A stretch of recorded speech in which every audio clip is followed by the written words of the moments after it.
Это программа «Актуальное интервью», в студии Иван Лазаренко. Здравствуйте. Продолжается борьба с новой коронавирусной инфекцией COVID-19. Насколько вирус заразен, несет ли эффект использования антисептиков и могут ли домашние животные быть причиной заражения коронавирусом? Об этом мы поговорим с доктором медицинских наук, заведующей кафедрой инфекционных болезней, фтизиатрии и дерматовенерологии Медицинского института СВФУ, главным внештатным инфекционистом Минздрава Якутии Снежаной Слепцовой. Снежана Спиридоновна, здравствуйте. Здравствуйте, Иван. Здравствуйте, уважаемые телезрители. Скажите, насколько вирус все-таки заразен, потому что говорят, что он мутирует и способность передачи от больных людей здоровым усилилась. Так ли это на самом деле? Вообще вирус SARS-CoV-2 или возбудитель новой коронавирусной инфекции, как мы называем, является очень высокозаразным, и он относится к группе патогенности второго класса. Это высокий класс заразности. И надо отметить, что вирус является, по сути, частью такого, содержит генетический материал, который, внедряясь в клетку, использует молекулярные, механизмы размножения, способствует сборке новых вирусных частиц и начинает активно размножаться. Когда пандемия COVID-19 только начиналась, многие исследователи были уверены, что этот вирус, так же как и все РНК, содержащие вирусы, со временем претерпеет изменения, и текущие мутации приведут к ослаблению патогенных свойств. Но, к сожалению, этого не происходит. И вот буквально недавно мы прочитали такое интересное сообщение, результаты исследования ученых из Великобритании о том, что шипы вируса, которым покрыт сам вирус, коронавирус, они стали более цепкими. И для вот такой трансформации, чтобы вирус приобрел, скажем, еще более патогенные свойства, требуется исключительно маленькое количество времени, до 60 секунд в лабораторных условиях. Конечно, в реальной жизни это время будет значительно больше, но тем не менее вот такими свойствами не обладает ни один вирус. Ни вирус иммунодефицита человека ВИЧ, ни вирус гриппа. Наверное, надо понимать, что вирус попал в нашу среду уже надолго, возможно, и на постоянное, скажем, такое сосуществование. Поэтому нам предстоит решить очень много задач. И это касается того, как долго будет работать наша иммунная защита у тех, кто переболел, от чего это будет зависеть, какие факторы еще могут помочь в усилении напряженности иммунного ответа. Ну вот если про места массового скопления людей все понятно, то скажите, нужно ли носить маски на улице и насколько ношение масок и перчаток все-таки снижает вероятность заражения? Вот сейчас, конечно, это идет такой осенний период подъема сезонных острых респираторных заболеваний, заболеваемость гриппом есть. И наряду с коронавирусной инфекцией, конечно, это создает определенные сложности, идет большой наплыв больных. И объединять все эти инфекции, не только общий механизм передачи, что это воздушно-капельные инфекции, но и общие меры неспецифической профилактики. Мы знаем, что эта инфекция может распространяться при чихании, при кашле, при разговоре на близком расстоянии менее 1,5 метров с заболевшим человеком, или даже инфекция может передаваться контактным путем, когда мы здороваемся за руку с инфицированным человеком. Здесь очень показателен опыт Кореи, Японии, где в силу культурных особенностей, например, не приняты объятия, рукопожатия. И вот как раз данный процесс, наверное, тоже помог в некотором ослаблении, так скажем, эпидемического процесса. Конечно, сейчас считается, что санитарно-гигиенические мероприятия являются одними из главных предупреждений этой инфекции. Поэтому соблюдение масочного режима, ношение перчаток, социальное дистанцирование — это те меры, которые мы должны применять обязательно в своей повседневной жизни. Что касается ношения масок на улице, конечно, на улицах города, в связи с тем, что сейчас обстановка напряженная, это обязательно. Но если мы находимся в малолюдных местах, в парке, в лесу, конечно, можно обойтись без масок. Вот скажите, а насколько работают все-таки антисептики? Есть мнение, что вирус приспособился и к ним, и антисептики его не убивают. Это вирус оболочечный, на него очень легко, скажем так, воздействуют различные дезинфицирующие средства на таких стандартных рабочих концентрациях. Это может 70% этанол, гипохлорид натрия, хлоргексидин. Очень быстро разрушается капсид вируса, буквально в течение от 2 до 3 минут, и вирус перестает размножаться. Поэтому, конечно, применение антисептиков обосновано, но еще здесь надо помнить, что мы правильно должны использовать эти антисептики, что даже обычный спрей тут одного, значит, ну, скажем так, пшика будет мало, нужно где-то от 3 до 5 миллиметров, чтобы обработать всю поверхность кожи, да, вот рук, кистей со всех сторон, для того, чтобы защита была качественной и такой надежной. Но вот уже стало известно, что ковидом болеют и домашние животные. Могут ли они стать источником передачи вируса?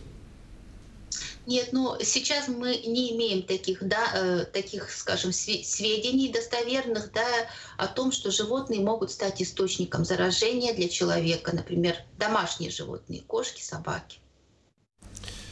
Но все-таки где выше вероятность подхватить вирус? В общественном транспорте, супермаркете, на рабочем месте или при посещении поликлиники? Есть какая-то статистика? Знаете, конечно, вспышка ковид – это для всего человечества очень серьезное испытание. Сейчас такая ситуация наблюдается не только у нас в республике, но по всей стране, по всему миру. Ну, в целом, конечно, с вирусом мы можем сегодня встретиться в любом месте. Это может быть и медицинская организация, и магазины, да. Поэтому в такой период, конечно, обязательно соблюдение социального дистанцирования, ограничение контактов и избегать посещения вот таких мест, как метро, общественный транспорт, магазины, торговые центры, где наблюдается большое количество людей. Но в своем большинстве дети болеют бессимптомно. Этот факт как-то влияет на общую статистику заболеваемости или нет? И могут ли дети быть только переносчиками инфекции? Не болеть, но разносить? Да, к большому, скажем, счастью, дети все-таки болеют в легкой форме, они меньше госпитализируются, и заболевание имеет минимальные проявления. Хотя, конечно, в общей статистике мы встречаемся, что да, могут быть тяжелые случаи тоже.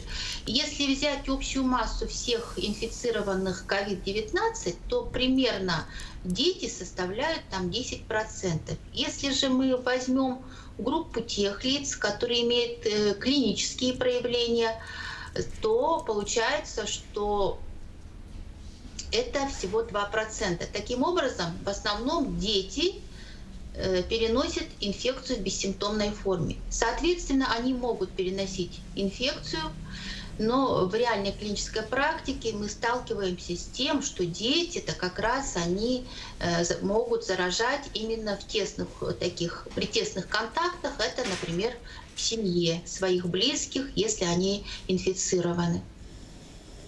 Скажите, а много ли у нас в регионе повторных случаев заражения и к чему вы как специалист больше склоняетесь? Это все-таки повторное заражение или затяжной хронический характер болезни у людей с ослабленным иммунитетом? Спасибо за вопрос. Это действительно очень такой, ну, можно сказать, интересный момент, потому что сейчас буквально все мировое сообщество ученых приковано к этому вопросу, к изучению этого вопроса. Недаром Всемирная организация здравоохранения на днях создала комиссию, которая будет отслеживать практически каждый случай повторного заболевания. Но я здесь склоняюсь, что здесь больше, наверное, речь идет об реактивации. Например, случилось так, что человек вот заболел, пневмония, ПЦР положительный, по истечении определенного времени после лечения он выздоравливает, анализы все отрицательные, но спустя какое-то время мы видим, что да, идут положительные анализы, появляется какая-то симптоматика. И уместнее, наверное, здесь склоняться к волнообразному течению инфекции, хотя я подчеркну, что все-таки каждый случай, он индивидуален, и необходимо обследовать больного полностью с учетом его иммунного статуса, с учетом того, какие анализы были вот в период самого первого, скажем, случая, в кавычках, заболевания, серологический профиль. Это очень важно для того, чтобы точно решить, действительно ли этот случай, значит, реактивация инфекции или повторный случай, вернее, новое заражение вот инфекцией. А влияет ли температурный режим на скорость распространения инфекции? Скоро похолодает. Как будет вести себя вирус? Вы знаете, вирус вообще очень жизнеспособен. На самом деле в организме человека, да, и вне организма, если это температура обычная комнатная, да, 20-25 градусов, то на твердых поверхностях вирус может сохраняться примерно до 3 дней, в жидких средах до недели, а температура вот комнатного холодильника там даже до 14 дней. Но имеются сведения отдельные такие в литературе, что до месяца и больше может вирус сохраняться. Но то, что касается, конечно, низких температур, мы имеем сведения в целом по коронавирусу, которые имеются. И здесь, конечно, неутешительно, что даже длительное замораживание до минус 50 вирус может выдерживать очень длительное время, к сожалению. Ну и с наступлением вот все-таки зимнего сезона надо помнить, что люди больше времени находятся в закрытых помещениях, и особенно если мало проветриваемое это помещение, то риски заболеть могут возрасти. Скажите, а уже известно, когда будет выработан так называемый коллективный иммунитет? Известен ли конкретно какой-то порог? Вы знаете, есть два метода, два способа выработать коллективный иммунитет. Первое – это переболеть, второе – это вакцинация. Порог коллективного иммунитета зависит прежде всего от заразности инфекции, инфекционного агента. Например, при коре это 95%. При новой коронавирусной инфекции здесь показатели колеблются примерно от 40 до 60%. Но надо помнить, что иммунитет все-таки в среднем сохраняется до 6 месяцев. Мы видим, что больше и больше народу вовлекается в эпидемический процесс. Это может длиться очень долго, поэтому все-таки пока у нас не будет вакцины с доказанной эффективностью и безопасностью, конечно, расслабляться нам не стоит. Но есть одно, скажем, такое утешительное еще у нас сообщение о том, что после заболевания у человека образуются так называемые вирус-нейтрализующие антитела, и они могут сохраняться долго. И если они выработались у человека, то он уже не заболеет повторно и не станет как бы переносчиком вот этого заболевания.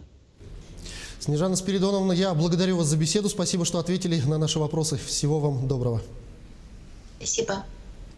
Это была программа «Актуальное интервью». На текущей ситуации с COVID-19 мы говорили с доктором медицинских наук, заведующей кафедрой инфекционных болезней, фтизиатрии и дерматовенерологии Медицинского института СВФУ, главным внештатным инфекционистом Минздрава Якутии Снежаной Слепцовой.